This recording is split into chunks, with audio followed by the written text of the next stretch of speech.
As Trump talks openly about oil, Hormuz, and regime change, is Iran now replying with a far eerier message that whole layers of its society are ready to bleed for that fight? If Trump thinks the worst is over after weeks of strikes, has he actually seen nothing yet from Iran's layered ground forces, which are built to fight long after the missiles stop flying? When Tehran releases haunting clips of women training with assault rifles, is it warning US Marines that the people waiting on shore will not all be men in uniform? And with the challenge, do you really know Iranian women? Is Iran sending a direct threat that any American landing force could find armed civilians on every street? By flashing footage of women with assault rifles, is Tehran trying to turn them into the new frontline symbol of a nation gearing up for total defense? As Trump talks about seizing oil and opening Hormuz, Iran is replying not with policy papers but with footage of armed women who say they are ready to fight. One video, shared by Iran's consulate in Mumbai, shows women training with assault rifles. The caption pointedly warns Iran's enemies and asks, "Do you really know Iranian women?" turning the clip into a direct psychological shot at US forces. The timing is no accident. The clip dropped just a day after President Trump threatened Iran over its oil and control of the Hormuz choke point.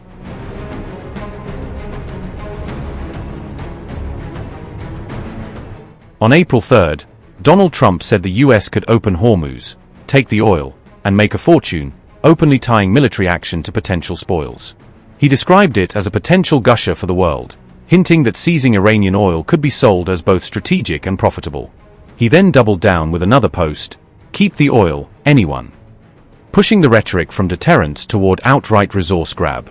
Meanwhile, Iran has effectively blocked the Strait of Hormuz, disrupting a route that normally carries around a fifth of the world's oil. Washington has promised for weeks that it will reopen Hormuz, but so far that plan exists more in speeches and interviews than in executed operations.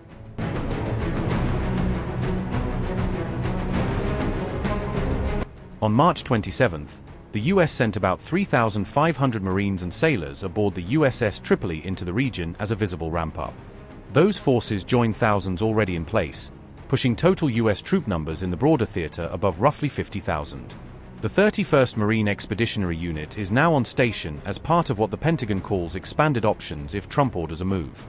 Washington has also flown in around 2,000 paratroopers from the 82nd Airborne Division, adding a fast-deploy ground punch.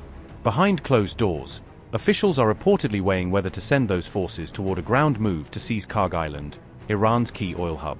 But military experts caution that even 50,000 troops are far too few for fully invading a country as large and complex as Iran.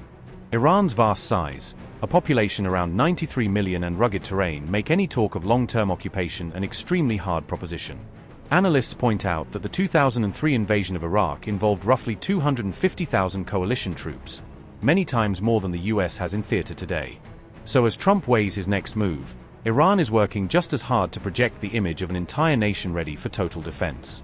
From women holding rifles on camera to layered ground forces off-screen, Tehran's message is simple: any war over Hormuz and oil will be long, bloody and costly for whoever tries to come in.